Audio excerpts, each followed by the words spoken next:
ان قاتلوں میں جو نبی کریم صلی اللہ علیہ وآلہ وسلم کے مذہب کے دعوے دار تھے، امیر تیمور گورکان، جس کا خطاب صاحب کرعاں یعنی قسمت کا بادشاہ تھا، امن پسند غیر فوجی مسلمان اور اس سے بہت کم حد تک غیر مسلم شہریوں کو قتل کرنے یا نئے نئے طریقوں سے ان کی جان لینے کے اعتبار سے تمام دیگر لوگوں سے بازی لے گیا۔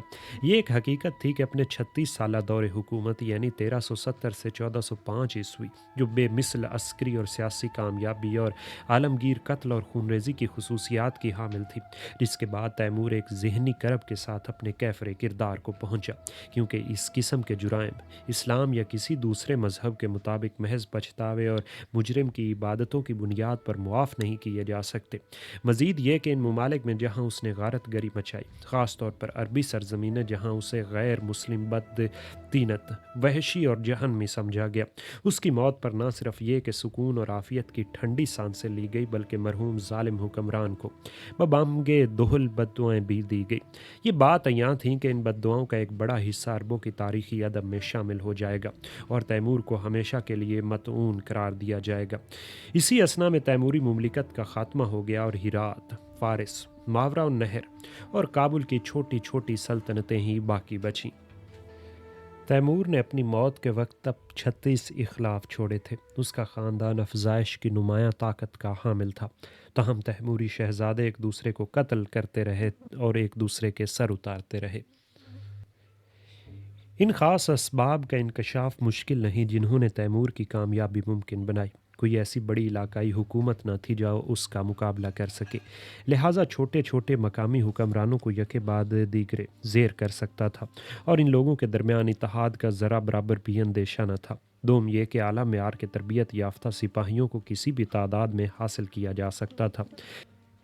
بیشتر وہ امن پسند باشندے جن کو چنگیز اور اس کے جانشینوں نے برتی فوجوں یعنی حشر میں داخل کر لیا تھا، اکثر اور بیشتر مر چکے تھے، لیکن جو لوگ بچ رہے وہ غالباً پیشہ ور سپاہی بن چکے تھے۔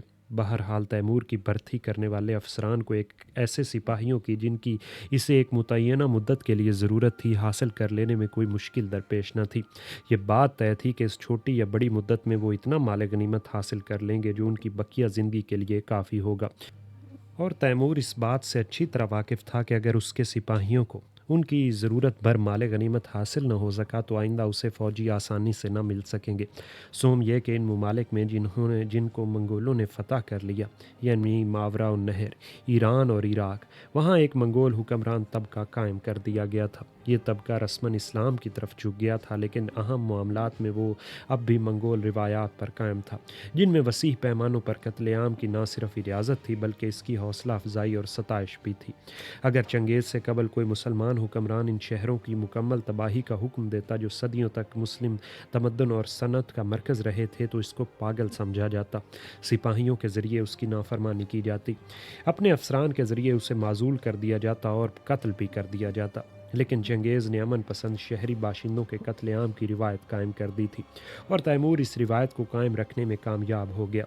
ان باتوں کے ساتھ ہمیں تیمور کی ذاتی عبقریت، تجربات سے سیکھنے کی صلاحیت، غیر معمولی انتظامی اور عسکری مہارت اور بے عیب قوت فیصلہ، اپنے زمانے کے سائنسی ایجادات کو استعمال کرنے اور ان کو بہتر بنانے کی صلاحیت، اپنے ماتحتوں پر سزاؤں اور انعامات کے ذریعے اختیار قائم کرنے کی صلاحیت، سفارتی چالیں اور مہارت، ان تمام باتوں کے علاوہ زبردست ہمت اور حد سے زیادہ احتیاط کا ایک غیر معمولی مرکب کو بھی شامل کرنا ہوگا، لہٰذا ہم اسے کوئی غلط قدم اٹھاتے ہوئے شاذ و نادر ہی پاتے ہیں۔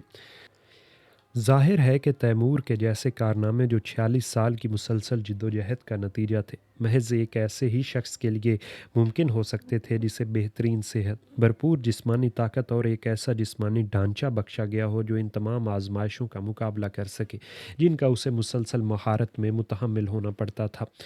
پیر کے ایک زخم نے اسے لنگڑا مشہور کر دیا تھا، لیکن ضرورت کے وقت وہ 3 یا 4 میل تک پیدل چل سکتا تھا۔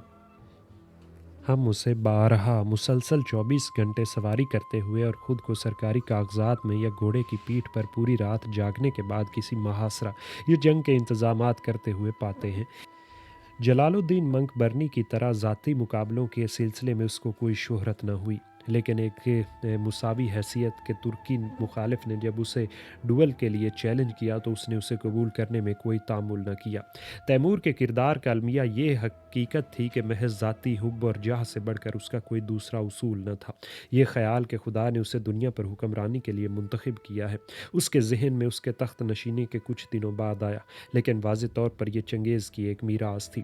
یزدی تیمور کے خیال کو نقل کرتا ہے جس کا محاصل یہ تھا کہ آباد دنیا ایک حکمران کے لیے زیادہ وسیع نہیں ہے، اور الپور اور دیگر شہروں کے عوام کے تیمور کے مندرجہ ذیل دعوے کو فوراً قبول نہ کرنے پر سرزنش کی گئی۔ مشیت یزدی نے پوری دنیا میرے ماتحت کر دی ہے، اور ہمیشہ رہنے والے خدا نے تمام ممالک میری کمان کے سپرد کر دیے ہیں۔ ان تمام دعووں کے باوجود ایک بھی عوامی ادارہ ہم تک تیمور سے نہیں پہنچا۔ سلجوکیوں اور عجم کے دیگر بادشاہوں کے برخلاف اس نے ان لوگوں کے لیے جن پر اس نے فتح حاصل کی امن اور خوشحالی نہ مہیا کی۔ وہ خود اپنے خاندان کے افراد کو وراثت کا کوئی ایسا قانون بھی ترکے میں نہ دے سکا جو انہیں ایک دوسرے کو اندھا کر ڈالنے اور مار ڈالنے سے باز رکھتا۔ بعد کے دور میں اس بات پر بہت زور دیا گیا کہ تیمور اور چنگیز دو بھائی قوم نامی اور کاچولی بہادر کی نسل سے ہیں، لیکن یہ ایک ایسا اعزاز تھا جس میں تیمور کے کئی ہزار معاصرین بھی شامل تھے۔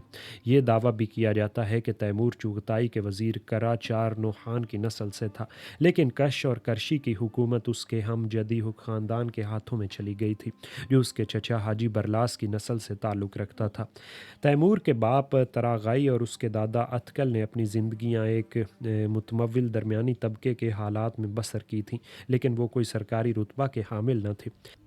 تیمور طبقہ اشرافیہ کا ایک فرد تھا جو منگول بھی تھا اور باعزت بھی، لیکن جیسا کہ یزدی اس بات پر زور دیتا ہے کہ اور لحاظ سے اس کی شخصیت خود ساختہ تھی اور وہ خاندان کا حقیقی بانی تھا۔ تیمور 7 اور 8 اپریل 1334 کی شب میں پیدا ہوا جب اس کی عمر 25 سال کی تھی تو اس کے والد کا انتقال ہو گیا۔ اسی سال موسم بہار 1360 عیسوی میں ترکستان یعنی جتھ کے حکمران توغلوق تیمور نے اپنے وراثتی حق کے قیام کے لیے ماورا شہر پر حملہ کر دیا۔ شیریں خان کی موت کے بعد کے 38 سالوں میں ماوراء نہر میں 8 خان ہوئے، لیکن اب وہاں کا کوئی خان نہ تھا۔ جتھ کے 3 امراء کو کش کے خلاف پیش قدمی کا حکم دیا گیا۔ امیر حاجی برلاس آمو دریا کے پار بھاگ گیا، لیکن تیمور اپنے چچا سے الگ ہو کر جتھ کے 3 امراء سے جا ملا جنہوں نے اپنے خان کے حق میں اس کی وفاداری کی پیشکش کے عوض اس کا خیر مقدم کیا اور کش اس کے سپرد کر دیا، لیکن خانگی مشکلات نے توغلوق تیمور کو واپس لوٹنے پر مجبور کر دیا۔ حاجی برلاس واپس لوٹا اور اس نے کش پر دوبارہ قبضہ کر لیا۔ دوسرے سال 1361 کے موسم بہار میں توغلوق تیمور خان دوبارہ لوٹا۔ حاجی برلاس پھر ایک بار خراسان بھاگ گیا اور ضلع سبزدار میں قتل کر دیا گیا۔ تیمور نے اپنے آپ کو خان کے سامنے پیش کیا اور اس کا خیر مقدم کیا، لیکن خان نے فیصلہ کیا کہ اس کی موجودگی اس کے اپنے ملک میں ناگزیر ہے، لہٰذا اس نے ماوراء نہر کا علاقہ اپنے بیٹے الیاس خواجہ کے سپرد کیا اور امیر بیکجک کو اس کا مشیر خاص مقرر کیا۔ ہو سکتا ہے کہ تیمور کی بھی تقریر مشیر کار کی حیثیت سے ہوئی ہو، لیکن بیکجک نے اسے کچل دینے کا فیصلہ کیا۔ تیمور کے لیے بھاگنے کے سوا کوئی چارہ کار نہ تھا۔ جو کوئی بھی اسے حکومت وقت کے حوالے کر دیتا اسے زبردستی انعام ملتا۔ آئندہ 2 سال تیمور نے مفرور قیدی کی مانند زندگی گزاری۔ اس کی بدقسمتی کی تنہا ساتھی امیر قزغن کا ایک پوتا امیر حسین اور اس کی بیوی الجائی ترکان آغا کا بھائی تھا۔ خیوک کے حکمران تکل نے ان پر 1000 آدمیوں کے ساتھ حملہ کر دیا۔ وہ لڑے اور انہوں نے تکل کو مار ڈالا، لیکن جنگ کے بعد صرف اس کے 7 پیروکار بچے۔ وہ آمو دریا کے مغربی صحرائی علاقے میں پہنچنے میں کامیاب ہو گیا، لیکن ان کے پیروکاروں میں سے 3 جو خراسانی تھے اپنے گھوڑوں سمیت بھاگ گئے۔ تیمور جوف کے نخلستان کی طرف روانہ ہوا۔ راستے میں چند ترکمانوں نے اسے روکا۔ اس نے اپنی بیوی کو ایک غلہ کے کنویں میں چھپا دیا اور لڑنے کے لیے تیار ہو گیا۔ خوش قسمتی سے اسے حاجی محمد نامی ایک شخص نے پہچان لیا اور اس نے ترکمانوں کو مناسب برتاؤ کرنے کو کہا اور محمودی میں امیر حسین سے جا ملنے میں تیمور کی مدد کی، لیکن تیمور کی بدترین بدنصیبی ابھی آنے کو باقی تھی۔ مخان کے ترک حکمران علی بیگ جو ارغون شاہ کا بیٹا تھا اسے گرفتار کرنے کے لیے 60 آدمی روانہ کیے اور اسے ایک تاریک کمرے میں 62 دنوں تک قید میں رکھا، جو پسوؤں سے اتنا بڑا تھا کہ تیمور انہیں پیروں پر چڑھ جانے سے نہیں روک سکتا تھا۔ لیکن علی بیگ کے بڑے بھائی محمود بیگ نے اسے ایک ہم حیثیت ترکی امیر کے ساتھ اس غیر انسانی اور بلا مقصد ناروا سلوک پر ایک سخت پیغام بھیجا اور تیمور کو رہا کر دیا گیا۔ اس کے بعد امیر حسین نے جت کی سرحد سے باہر جنوبی افغانستان میں گرم سیر کی جانب پیش قدمی کی اور تیمور کش میں سمرقند میں اپنی بڑی بہن کے گھر میں چند دن چھپ کر گزارنے کے بعد راستے میں اپنے چند پیروکاروں کو اکٹھا کر کے وہاں اس سے جا ملا۔ سیستان کے حکمران نے ان سے اپنی حمایت میں سکیزیان کے خلاف لڑنے کی درخواست کی۔ اس کے بعد جو جنگ ہوئی اس میں تیمور کے پیر میں زخم آیا اور اسے تومن میں اپنی صحت کی بحالی تک انتظار کرنا پڑا۔ تغلق تیمور کی موت کے باعث ان دو مہمجوؤں نے اطمینان کے سانس لی۔ الیاس کو اپنے باپ کے تخت پر بیٹھنے کی غرض سے وطن واپس جانا پڑا اور حسین اور تیمور جت کے پسپا فوجوں کے پل سنگین یعنی آئرن برج کی جنگ میں شکست دینے میں کامیاب ہو گئے۔ اس کے بعد انہوں نے کرلتائی منعقد کیا اور داوا خان کے ایک خلف کا ملیشیا اوغلن کو جو ایک نہایت غربت کی زندگی بسر کر رہا تھا اپنے خان کی حیثیت سے منتخب کر لیا۔ امیر حسین نے خان کو اپنے ساتھ رکھا۔ مئی 1365 میں جت کی فوجوں نے ایک بار پھر ماوراء نہر پر حملہ کیا۔ کمسان کی جنگ کے بعد حسین اور تیمور کو شکست ہوئی اور وہ پناہ کے لیے آمو دریا کے جنوبی خطہ میں بھاگ گئے۔ تب فتح یاب جت سمرقند کے خلاف روانہ ہوا، لیکن دو ملاؤں اور ابو بکر کبیر نامی ایک دھنیے کی قیادت میں شہریوں نے 4 ماہ تک جت فوج کا مقابلہ کیا اور اسے پسپا ہونے پر مجبور کر دیا۔ امیر حسین اور تیمور پھر دوبارہ نمودار ہوئے۔ انہوں نے صرف ملاؤں کو چھوڑ دیا لیکن تمام مزدور طبقہ کے لیڈروں کو جنہوں نے جت کو شکست دی تھی سرزنش کی۔ آخر میں امیر حسین نے امراء سے ایک زبردست مال گزاری اکٹھا کرنے پر زور دیا اور تیمور کو اپنے افسروں کی جانب سے خود اپنی جیب سے ادائیگی کرنی پڑی۔ تیمور اپنے بڑے شریک کار جو لالچی اور گھمنڈی تھا کے ساتھ مزید وفاداری پر تیار نہ تھا۔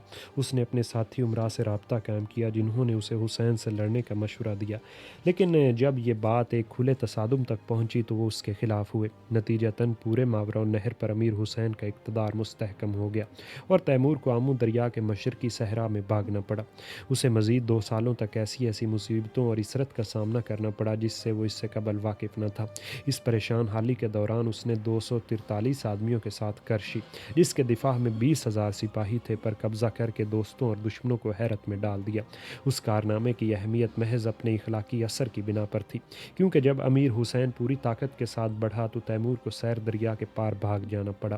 جت سے اپیل اس کا آخری سہارا تھی، لیکن چونکہ جت کی اکثریت اب تک اسلام قبول نہیں کیا تھا لہٰذا مذہبی محققین نے تیمور اور حسین کے درمیان ایک سمجھوتے پر زور دیا۔ تیمور راضی ہو گیا اور اس کے بعد تعاون کے زمانے میں اس نے بدخشاں کے ہمالیاتی بلندیوں کے علاقوں کے شاہوں پر فتح حاصل کرنے میں حسین کی مدد کی۔ بعد میں اس نے اس جنگ کو اپنی سب سے سخت جنگ مانا۔ یزدی کے مطابق امیر حسین کے کردار کے مندرجہ ذیل ایوب اس کے زوال کا سبب بنے، کیونکہ انہوں نے امراء کو تیمور مل جانے پر مجبور کر دیا۔ یہ ایوب مندرجہ ذیل تھے: دولت کا لالچ، اپنے متعلق غلط خیالات، غرور اور گھمنڈ۔ تیمور ان امراء کے متعلق کسی غلط فہمی کا شکار نہ تھا جن سے نمٹنا تھا، لیکن جب تک اکثریت نے اپنے وعدوں کو پورا کیا اس وقت تک عہد شکنیوں کو نظر انداز کیا جا سکتا تھا۔ ایسے معلوم ہوتا ہے کہ اس کی شرائط یہ تھیں کہ سیور غمتیش جو چنگیز کی نسل کا ایک تیموری افسر تھا اور جس کی وفاداری پر وہ بھروسہ کرتا تھا کو مہم کے آغاز میں خان منتخب کیا جائے اور خود تیمور کو کامیابی کی صورت امیر اور صاحب کراں کے القاب کے ساتھ بادشاہ منتخب کیا جائے۔ جب تمام انتظامات مکمل ہو گئے تو تیمور نے اپنی فوجیں اکٹھا کی اور نئے خان کے ساتھ امیر حسین کے خلاف روانہ ہوا، جو چنگیز کے زمانے سے غیر آباد قلعہ ہندوان میں تھا جسے اس نے بلخ کے قریب تعمیر کیا تھا۔ اگرچہ تیمور کے چند معاہدین نے اس کا ساتھ چھوڑ دیا لیکن جنگ کا فیصلہ بالکل صاف نظر آ رہا تھا۔ حسین کو تیمور کا پیغام صاف اور واضح تھا، یعنی باہر آؤ اور مطیع ہو جاؤ۔ بالآخر حسین نے اپنے آپ کو قدیم بلخ کی مسجد میں چھپانے کی کوشش کی لیکن اسے گرفتار کر لیا گیا اور اس کے ہاتھوں کو باندھ کر تیمور کے سامنے پیش کیا گیا۔ تیمور نے مکر کے آنسو بہائے اور اسے تنہا گھوڑے کی پیٹھ پر سفر حج کے لیے روانہ ہونے کی اجازت دے دی، لیکن ابھی وہ زیادہ دور بھی نہ جانے پایا تھا کہ تیمور کے 2 افسران نے اسے قتل کر دیا۔ اس کے 4 بیٹوں میں سے بھی 2 کو قتل کر دیا گیا جبکہ وہ ہندوستان بھاگ نکلنے میں کامیاب ہو گئے۔ ہندوان کا قلعہ تباہ کر دیا گیا اور حسین کے گھروں کو منہدم کر دیا گیا۔ 13 اپریل 1370 یعنی 12 رمضان کو تیمور منگول انتخاب کی مکمل رسم و رواج کے ساتھ تخت نشین ہوا۔ جمع امراء نے اس کے سامنے گھٹنے ٹیک دیے اور ایک دل اور ایک زبان سے اس کی اطاعت کا وعدہ کیا۔ تیمور نے سمرقند کو اپنا دارالسلطنت بنانے کا فیصلہ کیا۔